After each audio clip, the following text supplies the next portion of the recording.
आप सभी को मेरा नमस्कार। स्वागत है आपका अपने चैनल सुनहरी कहानियाँ में। आज की कहानी है, तुमने क्यों कहा था मैं सुंदर हूँ, जिसके लेखक यशपाल जी हैं।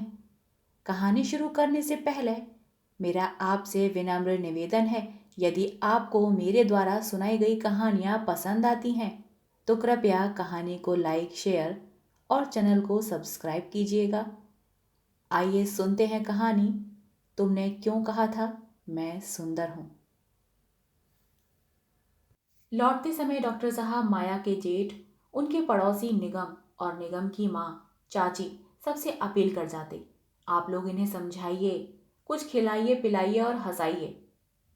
निगम साधारणतः स्वस्थ, परिश्रमी और महत्वाकांक्षी व्यक्ति है। वह चित्रकार है। पिछले वर्ष दिसंबर में वह अमेरिका में होने वाली एक प्रदर्शनी में भेजने के लिए कुछ चित्र बना रहा था। उसे इन्फ्लुएंजा हो गया। बीमारी में विश्राम न करने के कारण उसका बुखार टेक गया। डॉक्टर के परामर्श से इलाज में जलवायु की सहायता लेने के लिए वह भुवाली चला गया। उसे तुरंत ही लाभ हुआ। स्वस्थ हो जाने पर वह जरा और मृत्यु पर जीवन की विजय का एक चित्र बनाना चाहता था।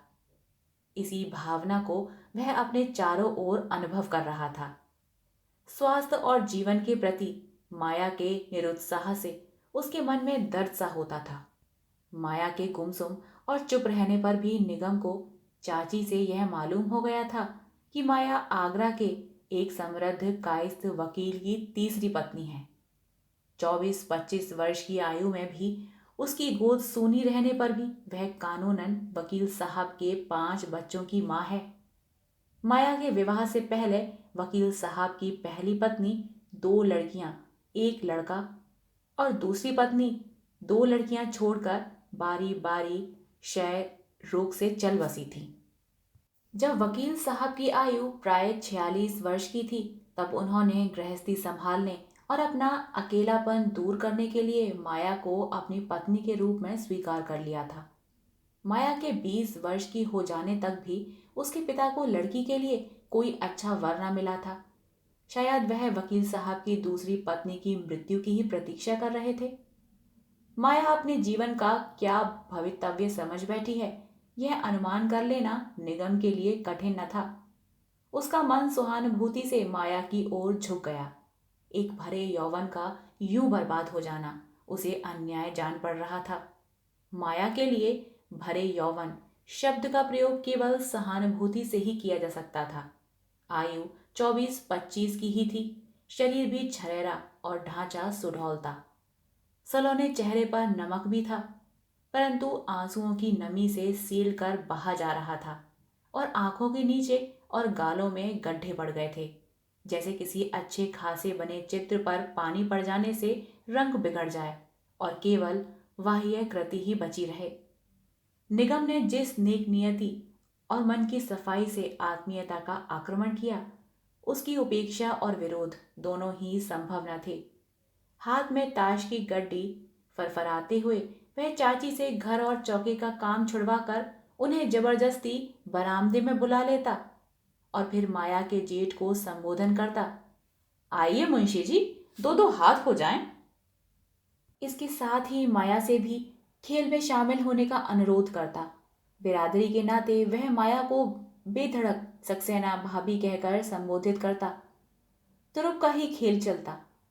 निगम बड़े जोश से, वो मारा पापड़ वाले को, चिल्लाकर गलत पत्ता चल देता और फिर अपनी भूल पर विस्मय में अरे पुकार कर सबको हंसा देता। माया के रक्तहीन होठ भी मुस्कुराए बिना न रह सकते।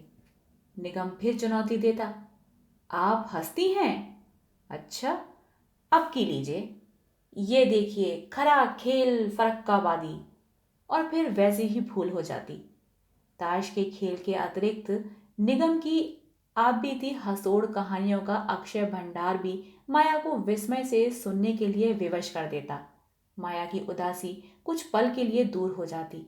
वह कभी माया को कोई नई कहानी की पुस्तक, पत्रिका या चुने हुए चित्रों का एल्बम भी दिल बहलाने के लिए दे देता। निगम ने उन चित्रों को अपने व्यवसाय में उपयोग के लिए चुना था। उनमें अनेक देसी विदेशी अनढके और नग्न चित्र भी थे।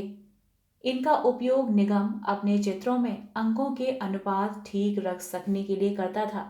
माया को एल्बम देते समय शिष्टाचार के विचार से ऐसे चित्र निकाल लेता था। निगम की सहृदयता के प्रभाव से माया की चुप्पी कुछ कुछ हिलने लगी थी, पर वैसे ही जैसे बहुत दिन से उपयोग में न आने वाले तालाब पर जमी मोटी काई वायु के झोंके से फट तो जाती है, परंतु तुरंत ही मिल भी जाती है। माया पुस्तकों या पत्रिकाओं को कितना पढ़ती और समझती थी, इस विषय की कभी चर्चा न होती। हाँ, जब निगम बंगले के आंगन से दिखाई देने वाले दृश्यों के माया के सामने खींचे हुए फोटो माया को दिखाता, तो स्तुति की एक मुस्कुराहट जरूर माया के होठों पर आ जाती और वह दो चार शब्दों में फोटो की प्रशंसा भी कर देती।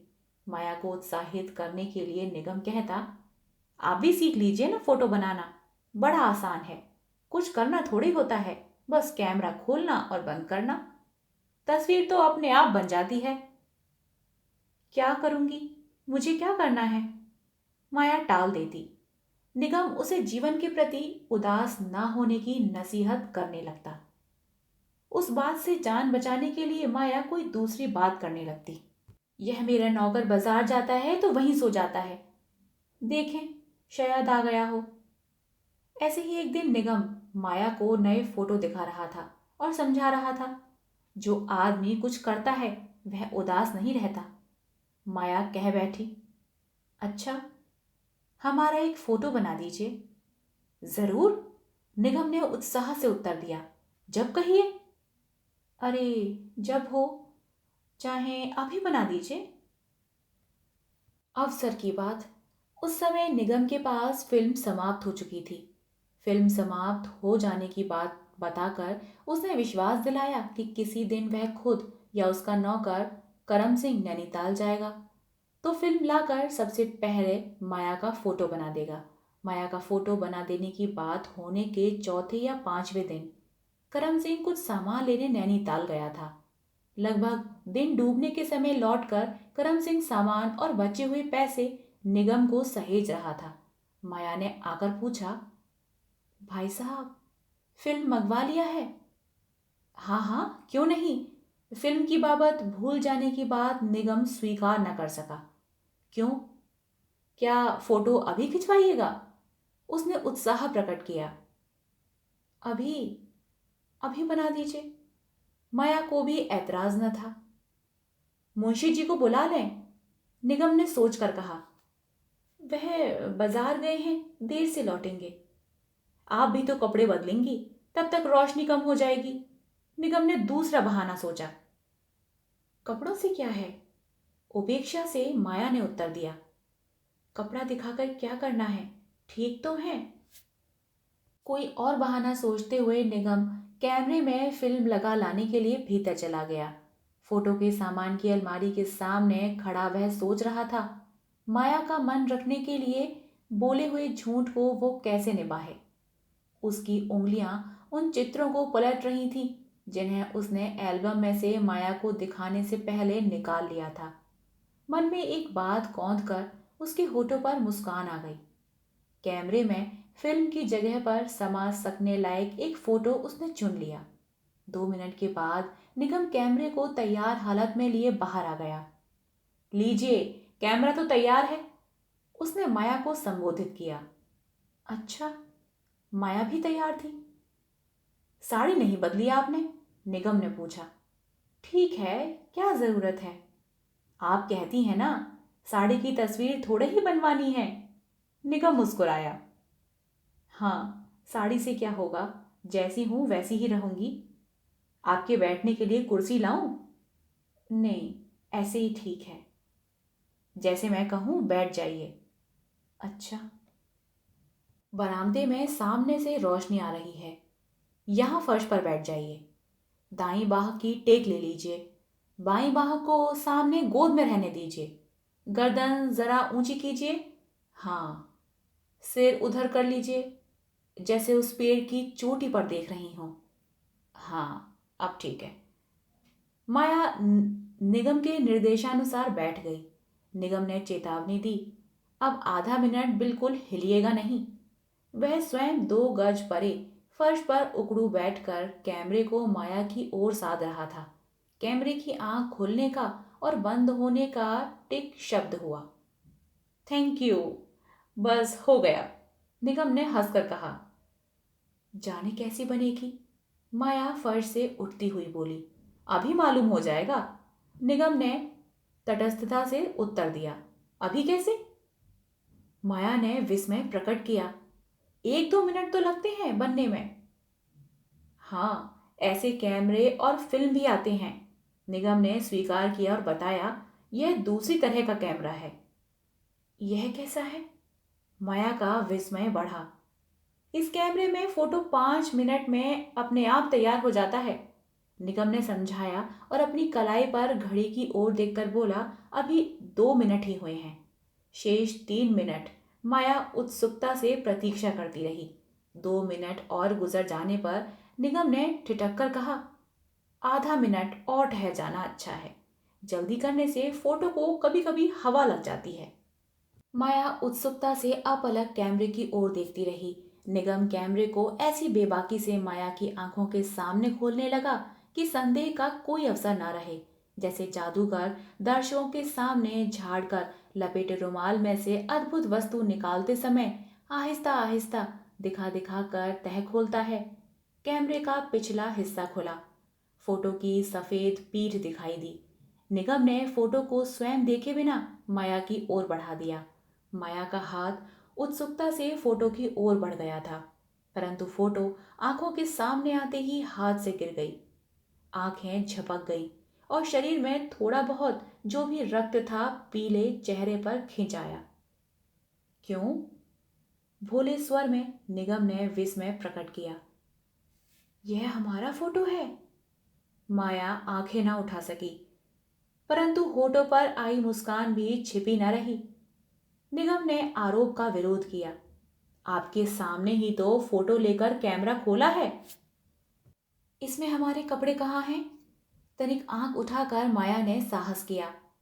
फोटो में माया की तरह छरेरे शरीर, परंतु बहुत सुंदर अनुपात के अवयव की निरावरण युवती दाईं बाह का सहारा लिए एक चट्टान पर बैठी कहीं दूर देख रही थी। आपने ही तो कहा था, निगम ने सफाई दी, कि कपड़ों की फोटो थोड़े ही खिंचवानी है। ऐसा भी कहीं होता है? माया ने झेप से अविश्वास प्रकट किया और उसका चेहरा गंभीर हो गया। ओहो, निगम ने परेशानी प्रकट की। आपने क्या एक्सरे नहीं देखा कभी? ऐसा भी कैमरा होता है जिसमें शरीर के भीतर की हड्डियां और नसें आ जाती हैं। अपना कैमरा दिखाकर वह कहता गया। इस कैमरे से कपड़ों के भीतर से शरीर की फोटो आ जाती है। यदि आप पूरे कपड़ों समेत चाहती हैं तो मैं दूसरे कैमरे से वैसे ही खींच दूंगा। माया ने एक बार फिर फोटो को देखने का प्रयत्न किया, परंतु देख न सकी। उसका चेहरा गंभीर हो गया। वह उठकर अपने कमरे में चली गई। निगम भी कैमरा और चित्र लिए अपने कमरे में चला आया। कुछ देर बाद वह चिंता में सिर झुकाए पछताने लगा। यह क्या कर बैठा? माया हंसने की अपेक्षा चिढ़ गई, नाराज हो गई। कहीं चाची से शिकायत न कर दे। शिकायत कर सकती है या नहीं?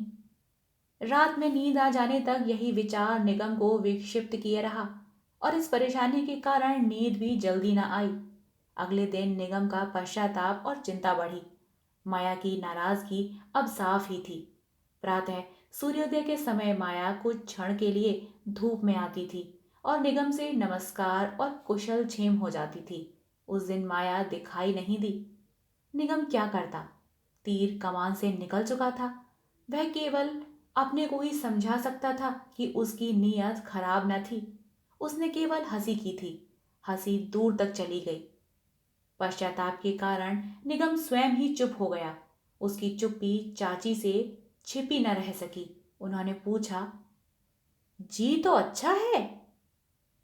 निगम ने एक किताब में ध्यान लग जाने का बहाना कर चाची को टाल दिया, परंतु उदासी न मिटा सका। वह किताब पढ़ने का बहाना किए 10 बजे तक अपने कमरे में लेटा रहा। कमरे के बाहर से आवाज सुनाई दी, सुनिए। आवाज पहचान कर निगम तड़प कर उठा। आइए। माया दरवाजे में आ गई। कलफ की हुई खूब सफेद महीन धोती में से पीठ पर फैले गीले केश झलक रहे थे। लज्जा से आंखों की मुस्कान छिपाते हुए बोली, भाई साहब, हमारा फोटो दीजिए। निगम निगम के मन से पश्चाताप और दुश्चिंता ऐसे उड़ गई जैसे फूंक मारने से आईने पर पड़ी धूल साफ हो जाती है। कल वाला? जैसे याद करने की चेष्टा करते हुए उसने पूछा। हाँ, माया ने हामी भरी। वह तो हमने अपने पास रखने के लिए बनाया है। निगम ने गंभीरता से विचार प्रकट किया। वाह, तस्वीर तो हमारी है। माया ने अधिकार प्रकट किया। आपकी है। कल आप कह रही थी कि तस्वीर आपकी नहीं है। दीजिए, आपने ही तो खींची है। माया ने आग्रह किया। उसकी आंखों में चमक थी और स्वर में कुछ मचल। अच्छा, ले लीजिए। निगम ने पराजय स्वीकार कर ली और तस्वीर मेज पर से उठाकर माया की ओर बढ़ा दी। माया ने 2-3 सेकंड तक तस्वीर को तिरछी निगाहों से देखा और फिर लज्जा का विरोध किया। हमारी नहीं है तस्वीर। अभी आप मान रही थी। निगम ने उलझन प्रकट की। क्यों? यह तो बहुत अच्छी है। मैं ऐसी कहाँ हूं? माया की आंखें झुक गईं और चेहरे पर लाली बढ़ गई। माया ने धुले हुए केशों से सुगंधित साबुन से सदा स्नान की सुवास आ रही थी। अपने रक्त में झंझनाहट अनुभव करके भी निगम ने कह दिया, है तो, नहीं तो तस्वीर कैसे सुंदर होती। सच कहते हैं? माया ने निगम की आंखों में सच्चाई भांपने के लिए देखा। हाँ, बिल्कुल सच।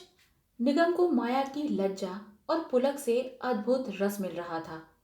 माया फिर फोटो की ओर देखती रही। इसे फाड़ दीजिए। आंखें चुराए उसने कहा। मैं तो उसे संभाल कर रखूंगा। निगम ने उत्तर दिया। लखनऊ जाने पर, याद आने पर इसे देखूंगा। माया ने निगम की आंखों में देखना चाहा, पर देख न सकी। फोटो उसने ले लिया। आपको फिर दे दूंगी।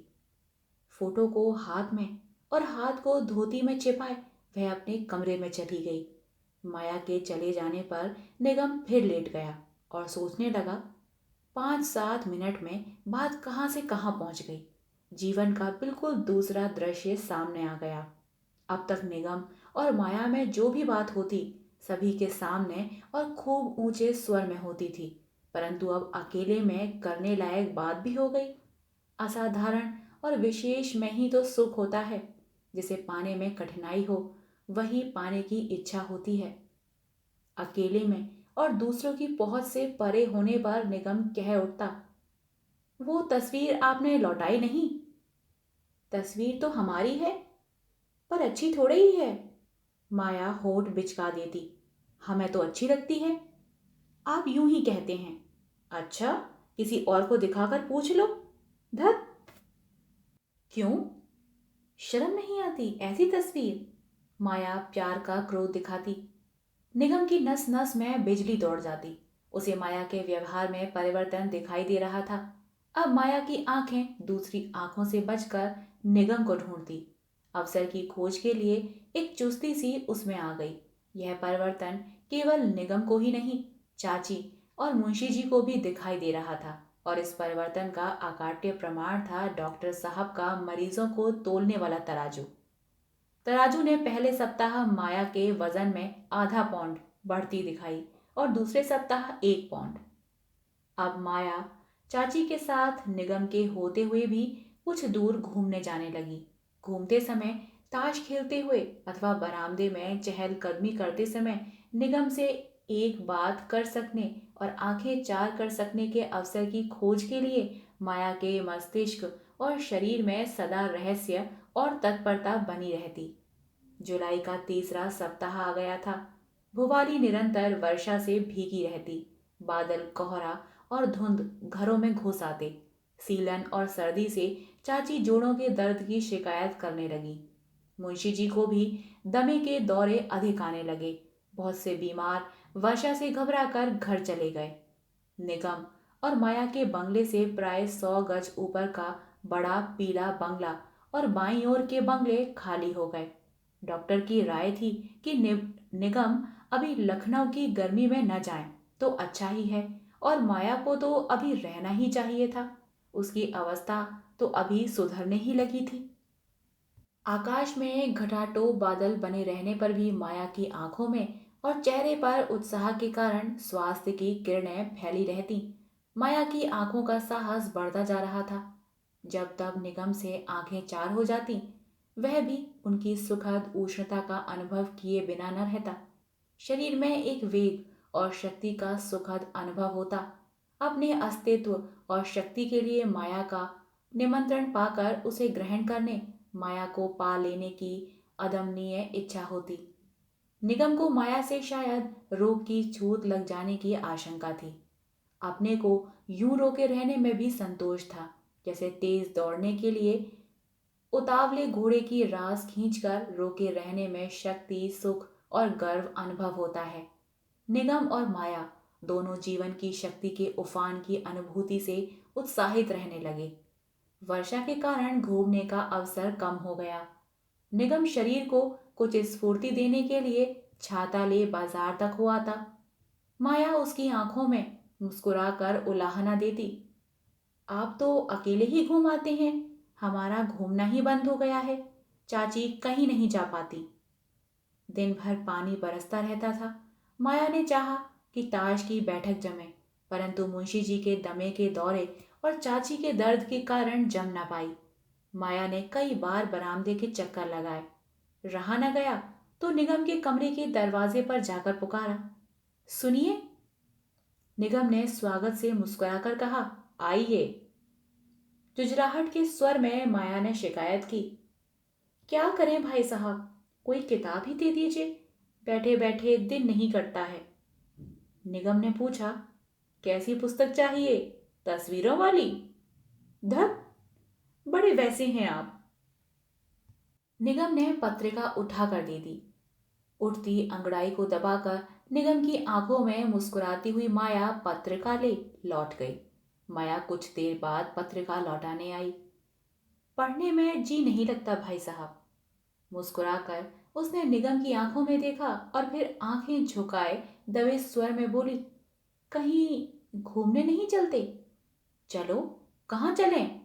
निगम ने वैसे ही स्वर में योग दिया, ऊपर का पीला बंगला तो खाली है। माया के चेहरे पर सुर्खी दौड़ आई, आप नीचे सड़क से घूमकर चले आइए। निगम के शरीर का रक्त बिजली का तार छू जाने से खौल उठा। इच्छा हुई समीप खड़ी माया को बाहों में ले ले, परंतु मस्तिष्क में रोग की संभावना और औचित्य का भी ख्याल आ गया। वह ठिठक गया, परंतु स्त्री के सामने कायरता न दिखाने के लिए तत्परता से बोला, अच्छा। इस लुका छिपी में उसे भी रोमांच का अनुभव होता था। इसमें हरज क्या था? बादल घिरे हुए थे। निगम ने छतरी हाथ में ले ली और रसोई में बैठी चाची को पुकार कर कह दिया, जरा बाजार तक घुमाओ। निगम अपने बंगले से सड़क पर उतर गया और घूमकर ऊपर के पीले बंगले की ओर चढ़ गया। बंगले के अहाते में लिली के फूल खूब खिले हुए थे। इससे कुछ दिन पहले बंगले में किराएदारों के रहते समय भी शाम को कुछ दूर घूमने जाकर लौटते समय निगम, चाची और माया इस ओर से होकर जा चुके थे। पड़ोसियों के स्वास्थ्य के लिए शुभकामना करके निगम यहाँ से फूल भी ले जाता था। अब बंगला सूना था। बंगले के पिछवाड़े जरा नीचे माली और नौकरों के लिए बनी छोटी छोटी झोपड़ियों से धुआं उठ रहा था। माली संध्या का खाना बना रहा होगा। चढ़ाई चढ़ते समय दम फूल जाने के कारण सांस लेने के लिए खड़े होकर निगम ने घूमकर पीछे की ओर देखा कि माया आती होगी। माया के साहस भरे प्रस्ताव से उसका रोम रोम सिहर रहा था। पगडंडी पर कुछ दिखाई न दिया। भीगी घास पर बादल का एक टुकड़ा मचल कर बैठ गया था और नीचे कुछ दिखाई न दे रहा था। बरामदे में कुछ आहट सी पाकर निगम ने देखा, माया सामने के बड़े कमरे के दरवाजे में उससे पहले ही से खड़ी मुस्कुराती हुई बाह उठाकर उसे आने का संकेत कर रही थी। वह आगे बढ़ कमरे में चला गया। एकांत में माया के इतने निकट होने से उसका रक्त तेज हो गया और चेहरे पर चिंचिनाहट अनुभव होने लगी। माया का सीना भी चढ़ाई पर तेजी से आने के कारण अभी तक लंबे सांसों से ऊपर नीचे हो रहा था। उसके चेहरे पर ऐसी सुर्खी और सलोनापन था कि निगम देखता रह गया। घने बादलों और धुंध से छाए आकाश के कारण किवाड़ों और खिड़कियों के शीशे से केवल इतना प्रकाश आ रहा था कि शरीर की आकृति भर दिखाई दे सकती थी। किराएदारों के चले जाने के बाद सफेद निवाड़ से बुना खाली पलंग अंधेरे में उजला दिखाई दे रहा था और वार्निश की हुई कुर्सियां छाया जैसी। माया ने किवाड़ बंद कर दिए। निगम ने एक घबराहट सी अनुभव की, वैसे ही जैसी उत्साह में किसी खंदक को मामूली समझकर कूद जाने के लिए किनारे पर आकर खंदक की वास्तविकता देखकर होती है। माया उसके बिल्कुल समीप आ गई थी। माया ने हाफते हुए पूछा, हमारा फोटो अच्छा था? सच कहिए। और वह जैसे चढ़ाई की थकान से खड़ी न रह सकने के कारण थम से पलंग पर बैठ गई। अंधेरे में भी निगम को उसकी आंखों में चमक और चेहरे की आग्रहपूर्ण मुस्कान बिना देखे ही दिखाई दे रही थी। निगम का हृदय धक धक कर रहा था। गले में उठाए आवेग को निगलकर और समझने के लिए उसने उत्तर दिया, है तो। झूठ? अब देखिए। पांव पलंग पर समेटते हुए और पलंग के बीच सरक कर माया ने हाफते हुए रुधे हुए स्वर में आग्रह किया। उसकी साड़ी का एक छोर कंधे से पलंग पर गिर गया था। अपने हाथों में लिए वह फोटो पलंग पर निगम के सामने डालते हुए उसने आग्रह किया, ऐसा कहाँ है? कब देखा आपने? निगम के सर में रक्त के हथौड़ों की चोटें सी अनुभव हो रही थीं। उसके शरीर के सब स्नायु तन गए। यहाँ आओ। व्याकुलता से मचलकर माया ने निगम को पुकारा। माया अपनी कुर्ती को खोल देने के लिए खींच रही थी। काजों में फंसे बटन खींचे जा रहे थे और उसके स्तन कुर्ती को फाड़ देना चाहते थे। बहुत जोर से दिए गए धक्के के विरुद्ध पांव जमाने का प्रयत्न कर निगम ने कड़े स्वर में उत्तर दिया, पागल हो? होश करो। माया का चेहरा तमतमा उठा। पिघली हुई आंखें पथरा गईं और गर्दन क्रोध में तन गई। श्वास और भी गहरा और तेज हो गया। आधा क्षण स्तब्ध रहकर क्रोध से निगम को घूर कर कड़े स्वर में बोली, तो तुमने क्यों कहा था मैं सुंदर हूं? आंचल को संभाले बिना झपाटे से फर्श पर खड़ी हो दोनों हाथों की मुट्ठियां बांधे आंसुओं से डबडबाई आंखों में चिंगारियां भर उसने होठ चबाकर धमकाया, जाओ जाओ, हट जाओ यहां से। निगम के पांव तले से धरती निकल गई। एक कपकपी सी आ गई। अवाक रह गया। माया फिर पलंग पर गिर पड़ी। अपना सिर बाहों में छिपा औंधे मुंह लेट गई। उसकी पीठ बहुत जोर से रुलाई से हिल रही थी। निगम एक क्षण उसकी ओर देखता खड़ा रहा और फिर किवाड़ खोलकर तेज कदमों से चला गया। निगम अगले दिन चाची के दर्द की चिंता से लखनऊ लौट गया। माया का ज्वर बढ़ने लगा। डॉक्टर ने सप्ताह भर उसके स्वास्थ्य में सुधार हो सकने की प्रतीक्षा की और फिर फैसला दे दिया, बरसात की सर्दी और सील आपको माफिक नहीं बैठ रही, आप आगरा लौट जाइए। आप सुन रहे थे कहानी तुमने क्यों कहा था मैं सुंदर हूं। आशा करती हूँ आपको यह कहानी पसंद आई होगी। कहानी पसंद आई हो तो कृपया कहानी को लाइक, शेयर और चैनल को सब्सक्राइब कीजिएगा। मिलते हैं एक नई कहानी के साथ, तब तक के लिए धन्यवाद।